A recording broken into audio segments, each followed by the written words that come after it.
ആകാശവാണി.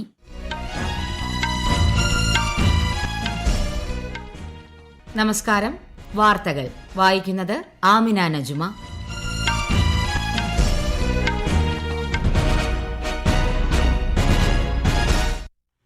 പ്രധാന വാർത്തകൾ. പ്രധാനമന്ത്രി നരേന്ദ്രമോദി ഇന്ന് രാജസ്ഥാനും ഗുജറാത്തും സന്ദർശിക്കും. രാജ്യത്തിന്റെ വ്യോമയാന, ഊർജ്ജ, സെമി കണ്ടക്ടർ മേഖലകൾക്ക് കരുത്തുപകരുന്ന വികസന പദ്ധതികൾക്ക് അദ്ദേഹം തുടക്കം കുറിക്കും.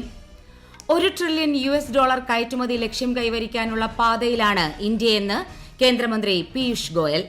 സാങ്കേതിക, നിക്ഷേപ, വ്യാപാര വിഷയങ്ങൾ അഭിസംബോധന ചെയ്യുന്നതിനുള്ള സുപ്രധാന വേദിയായി ഇന്ത്യ ഫ്രാൻസ് സാമ്പത്തിക ചർച്ച പ്രയോജനപ്പെടുത്തുമെന്ന് ധനമന്ത്രി നിർമ്മല സീതാരാമൻ.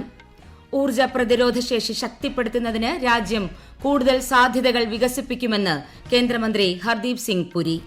കേരളത്തിൽ ശക്തമായ മഴ തുടരും. 11 ജില്ലകളിൽ ഇന്ന് മഞ്ഞ ജാഗ്രത. ഫിഫ ലോകകപ്പ് ഫുട്ബോളിൽ അർജന്റീനയും ഈജിപ്തും പ്രീ ക്വാർട്ടറിൽ. വാർത്തകൾ വിശദമായി. പ്രധാനമന്ത്രി നരേന്ദ്രമോദി ഇന്ന് രാജസ്ഥാനും ഗുജറാത്തും സന്ദർശിക്കും. രാജ്യത്തിന്റെ വ്യോമയാന, ഊർജ്ജ, സെമി കണ്ടക്ടർ മേഖലകൾക്ക് കരുത്തുപകരുന്ന വിവിധ വികസന പദ്ധതികൾക്ക് അദ്ദേഹം ഇരു സംസ്ഥാനങ്ങളിലുമായി തുടക്കം കുറിക്കും. രാജസ്ഥാനിലെ ജോധ്പൂർ വിമാനത്താവളത്തിലെ പുതിയ ടെർമിനൽ ഉദ്ഘാടനം ചെയ്യുന്ന പ്രധാനമന്ത്രി പ്രാദേശിക വ്യോമയാന വികസനം ലക്ഷ്യമിട്ടുള്ള പരിഷ്കരിച്ച ഉഡാൻ പദ്ധതിയും അവതരിപ്പിക്കും. ജയ്പൂർ മെട്രോ 2ാം ഘട്ടത്തിന്റെ തറക്കല്ലിടലും പ്രധാനമന്ത്രി നിർവഹിക്കും. വൈകുന്നേരം ഗുജറാത്തിലെത്തുന്ന ശ്രീ മോദി സാനന്ദിലെ semiconductor assembly and test facility ഉദ്ഘാടനം ചെയ്യും. പ്രധാനമന്ത്രി നരേന്ദ്രമോദി തിങ്കളാഴ്ച മുതൽ ഇന്തോനേഷ്യ, ഓസ്ട്രേലിയ, ന്യൂസിലാൻഡ് എന്നീ രാജ്യങ്ങളിൽ 6 ദിവസത്തെ ഔദ്യോഗിക സന്ദർശനം നടത്തും. ഈ മാസം 6 മുതൽ 8 വരെ ഇന്തോനേഷ്യ സന്ദർശിക്കുന്ന അദ്ദേഹം സമുദ്ര സുരക്ഷാ സഹകരണം ചർച്ച ചെയ്യും. തുടർന്ന് ഓസ്ട്രേലിയയിലെ മെൽബണിലെത്തുന്ന പ്രധാനമന്ത്രി ഇരു രാജ്യങ്ങളും തമ്മിലുള്ള വാർഷിക ഉച്ചകോടിയിൽ പങ്കെടുക്കും. സന്ദർശനത്തിന്റെ അവസാന ഘട്ടത്തിൽ ഈ മാസം 10, 11 തീയതികളിൽ അദ്ദേഹം ന്യൂസിലാൻഡിലെത്തും. എക്സോൺ പ്രൊവൻസിൽ ഇന്നലെ നടന്ന ഇന്ത്യ ഫ്രാൻസ് സാമ്പത്തിക ചർച്ചയിൽ കേന്ദ്ര ധനമന്ത്രി നിർമ്മല സീതാരാമനും ഫ്രഞ്ച് ധനമന്ത്രി റോളണ്ട് ലേച്യൂറും സഹ അധ്യക്ഷത വഹിച്ചു. സാമ്പത്തിക വികസനം മുൻനിർത്തിയുള്ള ഫ്രഞ്ച് വികസന ഏജൻസിയുടെ ഇന്ത്യയിലെ പ്രവർത്തനത്തിന്റെ മൂല്യം ഇരുവരും അംഗീകരിക്കുകയും ഭാവി പദ്ധതികൾക്കുള്ള സാധ്യതകളെ സ്വാഗതം ചെയ്യുകയും ചെയ്തു. ഇന്ത്യയും ഫ്രാൻസും തമ്മിലുള്ള സാമ്പത്തിക, സാങ്കേതിക, നിക്ഷേപ, വ്യാപാര വിഷയങ്ങൾ അഭിസംബോധന ചെയ്യുന്നതിനുള്ള പ്രധാന വേദിയായി ഈ സാമ്പത്തിക ചർച്ച പ്രയോജനപ്പെടുത്തുമെന്ന് ഇരുകൂട്ടരും പ്രതിജ്ഞയെടുത്തു. $1 ട്രില്യൺ കയറ്റുമതി ലക്ഷ്യം കൈവരിക്കാനുള്ള പാതയിലാണ് ഇന്ത്യയെന്ന് കേന്ദ്ര വാണിജ്യ വ്യവസായ മന്ത്രി പീയൂഷ് ഗോയൽ. നടപ്പു സാമ്പത്തിക വർഷത്തിന്റെ ആദ്യപാദത്തിൽ വാർഷിക കയറ്റുമതിയുടെ ഏകദേശം 15% ഇതിനകം രേഖപ്പെടുത്തിയിട്ടുണ്ടെന്നും ഇന്നലെ ന്യൂഡൽഹിയിൽ നടന്ന ബോർഡ് ഓഫ് ട്രേഡ് മീറ്റിംഗിനെ അഭിസംബോധന ചെയ്തുകൊണ്ട് അദ്ദേഹം പറഞ്ഞു. To reach 1 trillion, our goods export will have to increase from 440 to about 530. $90 billion increase. That is 17% growth in goods. Services will have to grow from 421 to about 470. രാജ്യത്തിന്റെ ചില ഭാഗങ്ങളിൽ El Niño മൂലം മഴ കുറഞ്ഞതിന്റെ ആഘാതം സംബന്ധിച്ച സ്ഥിതിഗതികൾ കേന്ദ്ര ആഭ്യന്തരമന്ത്രി അമിത്ഷായും കൃഷിമന്ത്രി ശിവരാജ് സിംഗ് ചൌഹാനും അവലോകനം ചെയ്തു. കൃഷി മന്ത്രാലയവും ബന്ധപ്പെട്ട എല്ലാ മന്ത്രാലയങ്ങളും ജാഗ്രത പാലിക്കാനും സംസ്ഥാന സർക്കാരുകളുമായി ഏകോപിപ്പിച്ച് ഉചിതമായ വിളകളെക്കുറിച്ച് കർഷകരെ ബോധവൽക്കരിക്കാനും ശ്രീ ഷാ നിർദ്ദേശിച്ചു. രാജ്യത്തുടനീളമുള്ള ജലസംഭരണികൾ നിരീക്ഷിക്കാൻ നിർദ്ദേശം നൽകിയ ആഭ്യന്തരമന്ത്രി കുറഞ്ഞ വെള്ളം ആവശ്യമുള്ള ഇതര വിളകളിൽ ശ്രദ്ധ കേന്ദ്രീകരിക്കേണ്ടതിന്റെ ആവശ്യകതയും ഊന്നിപ്പറഞ്ഞു. ഊർജ്ജ പ്രതിരോധശേഷി ശക്തിപ്പെടുത്തുന്നതിന് രാജ്യം ഊർജ്ജ മേഖലയിൽ കൂടുതൽ സാധ്യതകൾ വികസിപ്പിക്കുമെന്ന് കേന്ദ്രമന്ത്രി ഹർദീപ് സിംഗ് പുരി. ഹോർമുസ് അടച്ചുപൂട്ടിയപ്പോഴും ഇന്ത്യ ഊർജ്ജക്ഷാമമില്ലാതെ മുന്നോട്ടു പോയതായി അദ്ദേഹം ഓർമ്മിപ്പിച്ചു. യുദ്ധത്തിന്റെ മൂർധന്യത്തിൽ ഒരു കപ്പലും ഹോർമുസ് കടക്കാതിരുന്നപ്പോൾ 12-ലധികം ഇന്ത്യൻ LPG കപ്പലുകൾ ടോൾ നൽകാതെ തന്നെ ഹോർമുസിൽ നിന്ന് പുറത്തേക്ക് മാറ്റിയതായും ശ്രീ ഹർദീപ് സിംഗ് വ്യക്തമാക്കി. Central council for research in Ayurveda സയൻസസിന്റെ 5ാമത് നിർവാഹക സമിതി യോഗം ആയുഷ് മന്ത്രാലയ സെക്രട്ടറി വൈദ്യ രാജേഷ് കൊട്ടേച്ചയുടെ അധ്യക്ഷതയിൽ ഇന്നലെ ന്യൂഡൽഹിയിൽ ചേർന്നു.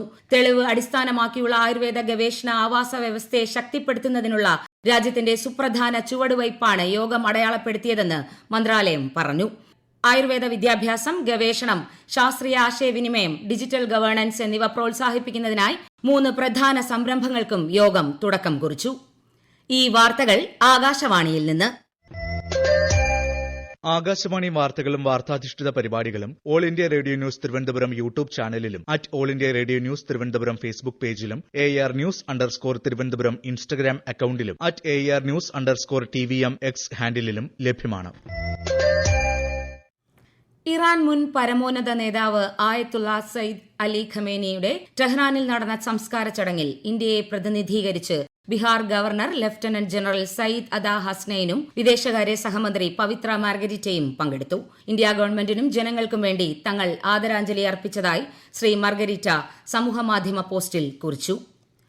ഫുട്ബോൾ പ്രേമികളെ ആവേശത്തിലാക്കിയ പോരാട്ടത്തിനൊടുവിൽ ക്യാബോ വെർദിയെ 2-3 ഗോളിന് പരാജയപ്പെടുത്തി അർജന്റീന ഫിഫ ലോകകപ്പ് പ്രീ ക്വാർട്ടറിൽ പ്രവേശിച്ചു. ഇന്ന് പുലർച്ചെ നടന്ന മത്സരം എക്സ്ട്രാ ടൈമിലേക്ക് നീണ്ടു. അരങ്ങേറ്റത്തിൽ തന്നെ കളിക്കളത്തിൽ വിസ്മയം തീർത്ത ക്യാബോ വെർദി ഇതോടെ ഈ ലോകകപ്പിൽ നിന്ന് കളമൊഴിയും. ഇന്നലെ രാത്രി നടന്ന മത്സരത്തിൽ ഓസ്ട്രേലിയയെ പെനാൽറ്റി ഷൂട്ടൌട്ടിൽ 2-4 ഗോളിന് പരാജയപ്പെടുത്തി ഈജിപ്തും പ്രീ ക്വാർട്ടറിൽ പ്രവേശിച്ചു. പ്രീ ക്വാർട്ടറിന് മുന്നേയുള്ള അവസാന മത്സരത്തിൽ കൊളംബിയ ഘാനയെ നേരിടുന്നു. ഇന്ന് രാത്രി 10:30 നടക്കുന്ന ആദ്യ പ്രീ ക്വാർട്ടർ മത്സരത്തിൽ കാനഡ മൊറോക്കോയെ നേരിടും. ഇന്ത്യ-ഇംഗ്ലണ്ട് 2ാം T20 ക്രിക്കറ്റ് മത്സരം ഇന്ന് നടക്കും. രാത്രി 7-ന് മാഞ്ചസ്റ്ററിലാണ് മത്സരം. 5 മത്സരങ്ങളാണ് പരമ്പരയിലുള്ളത്. കേരളത്തിൽ ഇന്നും ശക്തമായ മഴ തുടരും. 11 ജില്ലകളിൽ മഞ്ഞ ജാഗ്രതയാണ്. കൂടുതൽ വിവരങ്ങളുമായി തിരുവനന്തപുരത്ത് നിന്ന് ആകാശവാണി ലേഖകൻ സ്മിതി M. പള്ളുരുത്തി. തിരുവനന്തപുരം, കൊല്ലം, ആലപ്പുഴ ഒഴികെയുള്ള 11 ജില്ലകളിലും ഇന്ന് ഒറ്റപ്പെട്ട ശക്തമായ മഴ സൂചിപ്പിക്കുന്ന മഞ്ഞ ജാഗ്രതയാണ്. ഇന്നലെ ഓറഞ്ച് ജാഗ്രതയുണ്ടായിരുന്ന കണ്ണൂർ, കാസർഗോഡ് ജില്ലകളിൽ ഇന്ന് മഞ്ഞ ജാഗ്രതയായിരിക്കും. ഞായറാഴ്ച മലപ്പുറം മുതൽ തെക്കോട്ടുള്ള ജില്ലകളിൽ മഴയുടെ ശക്തി ഗണ്യമായി കുറയും എന്നാണ് കാലാവസ്ഥാ വകുപ്പിന്റെ പ്രവചനം. കേരളത്തിൽ 6 പേർക്ക് കൂടി ഇന്നലെ ഷിഗല്ല സ്ഥിരീകരിച്ചു. 150 പേർക്ക് ഡെങ്കിപ്പനിയും 15 പേർക്ക് എലിപ്പനിയും 10 പേർക്ക് മലേറിയയും സ്ഥിരീകരിച്ചിട്ടുണ്ട്. 11,000-ലേറെ പേർ പനി ബാധിച്ച് വിവിധ ആശുപത്രികളിൽ ഇന്നലെ ചികിത്സ തേടി. സെൻസസിന്റെ ഭാഗമായി വീടുകളിൽ എത്തിയുള്ള വിവരശേഖരണം പുരോഗമിക്കുന്നു. കേരളത്തിൽ ഈ മാസം 30 വരെയാണ് സെൻസസിന്റെ ആദ്യഘട്ട പ്രവർത്തനങ്ങൾ നടക്കുക. വീടുകളുടെ സെൻസസും പട്ടിക തയ്യാറാക്കലും ഈ ഘട്ടത്തിൽ നടക്കും. തെക്ക് കിഴക്കൻ യുക്രൈനിലെ സാപ്പോറോഷെ മേഖലയിലെ ഒരു മാർക്കറ്റിൽ ഡ്രോൺ ആക്രമണത്തിൽ 5 പേർ കൊല്ലപ്പെടുകയും 18 പേർക്ക് പരിക്കേൽക്കുകയും ചെയ്തു. രക്ഷാപ്രവർത്തനങ്ങൾ തുടരുകയാണ്. മരണസംഖ്യ ഉയർന്നേക്കുമെന്ന് അധികൃതർ അറിയിച്ചു. റഷ്യയും യുക്രൈനും അവകാശവാദം ഉന്നയിക്കുന്ന തർക്കപ്രദേശമായ സാപ്പോറോഷെ മേഖല തുടർച്ചയായി സംഘർഷം നേരിടുകയാണ്.